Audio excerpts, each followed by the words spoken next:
ചങ്ങായിമാരെ എല്ലാവർക്കും എൻ്റെ പുതിയൊരു വീഡിയോയിലേക്ക് സ്വാഗതം. ഇന്ന് നമ്മൾ കാണാൻ പോകുന്നത് വെച്ചാൽ കുടുങ്ങിക്കിടന്ന ഒരു ടോറസ് അത് എങ്ങനെ രക്ഷപ്പെടുത്തുന്നു എന്നാണ്. ഇവിടുത്തെ മിക്ക റോഡുകളും മോശമായിട്ടാണ് ഉള്ളത്. അപ്പം നമ്മുടെ ഗവൺമെൻറ്റിനെ പറ്റി നമ്മൾ കംപ്ലൈൻറ്റ് പറയുമ്പോൾ മറ്റുള്ള സ്ഥലങ്ങളിലും ഇതേപോലെയാണ് എന്നും കൂടി നമ്മൾ ഓർക്കണം. നമ്മുടെ ഗവൺമെൻറ് ടോള് പിരിക്കുന്നു, ഇവിടെ ടോള് എന്ന് പറയുന്ന ഒരു സാധനമില്ല. ഞാൻ കാർബിൻ ബീച്ചിൽ നിന്ന് തിരിച്ചു വരുന്ന വഴിയാണ് കേട്ടോ. ഇപ്പോൾ തിരിച്ചു വരുന്ന വഴി കണ്ട കാഴ്ച എന്ന് പറയുന്നത് വേറൊരു വണ്ടിക്ക് സൈഡ് കൊടുത്തതാണ് ഈ കാണുന്ന ഒരു ടോറസ്. അതിൻ്റെ ടയറിൻ്റെയും പകുതിക്ക് അങ്ങോട്ട് താന്നു. അതായത് റോഡില്ലാത്തൊരു സൈഡായിരുന്നു, ചെളി പിടിച്ച് കിടക്കുന്നൊരു സൈഡ്. അപ്പോൾ റോഡും ചെളിയും കൂടി ഒരുമിച്ച് കിടക്കുന്നതുകൊണ്ട് ഇതിലേതാ കുഴി എന്ന ആൾക്ക് അറിയാൻ പറ്റി കാണില്ല.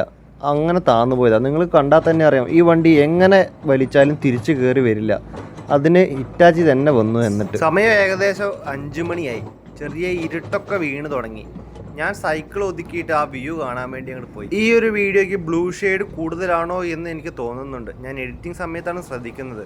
ബ്ലോക്ക് ആവാതിരിക്കാൻ മറ്റുള്ള വണ്ടികൾ ആദ്യം തന്നെ കടത്തി. ഇപ്പം ഞാൻ നടക്കുന്ന വഴിയിൽ കൂടെ ബൈക്കുകൾ പോകും, പക്ഷേ വലിയ വണ്ടികൾക്ക് പോകാൻ സാധിക്കില്ല.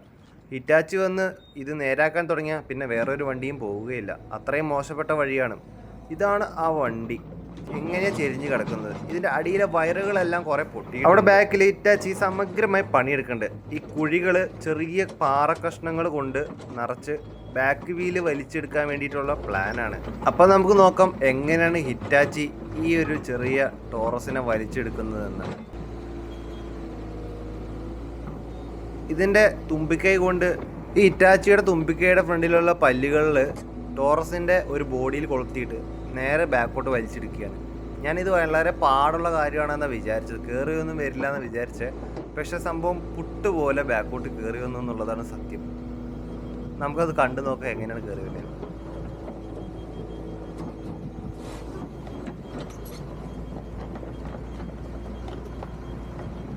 അപ്പോൾ ഇത്രയേ ഉള്ളൂ. സിമ്പിളായിട്ട് ബാക്കോട്ട് വലിച്ചുകൊണ്ട് പോയി.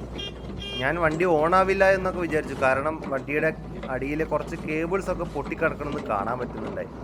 പക്ഷേ വണ്ടി ഓണായിരുന്നു. വണ്ടി ഓണായി അയാൾ എടുത്തിട്ട് പോയി. അപ്പോൾ ഇങ്ങനെയാണ് ഗതാഗതം പെട്ടെന്ന് ഇവിടെ മാറ്റുന്നത്. ഇവിടെ എല്ലാവിടെയും ഹിറ്റാച്ചി പെട്ടെന്ന് തന്നെ എത്തും. വേറെ ഒന്നും കൊണ്ടല്ല, ആൻഡമാനിലാകെ കുറച്ച് സ്ഥലങ്ങളിലേ ഉള്ളൂ. അപ്പോൾ പോവാനുമായിട്ട് അധികം ദൂരമില്ല. വേറൊരു വണ്ടിക്ക് എത്തിപ്പെടണമെന്നുണ്ടെങ്കിൽ മാക്സിമം 10 മണിക്കൂർ അല്ലെങ്കിൽ 12 മണിക്കൂറാണ് ഒരു സ്ഥലത്ത് നിന്ന് ഒരു സ്ഥലത്തിലേക്ക് എത്താനുള്ളത്. അതായത് ആൻഡമാൻ സൗത്തിൽ നിന്ന് നോർത്തിലേക്ക് പോകാൻ വേണ്ടിയിട്ട്. പക്ഷേ ഇതേപോലെയുള്ള മെയിൻ ടൗണുകളിലുള്ളതാണെങ്കിൽ പെട്ടെന്ന് തന്നെ എത്തും. ഒരു മണിക്കൂർ അല്ലെങ്കിൽ 2 മണിക്കൂർ. അതിനുള്ളിൽ തന്നെ ഏതൊരു വാഹനവും ആക്സസബിൾ ആണ് ഇവിടെ. ഇവിടുത്തെ റോഡുകളുടെ പണികളെല്ലാം പുരോഗമിക്കുകയാണ്. ഇവിടെ ടൂറിസമാണ് ഇവരുടെ മെയിൻ ഫോക്കസ്.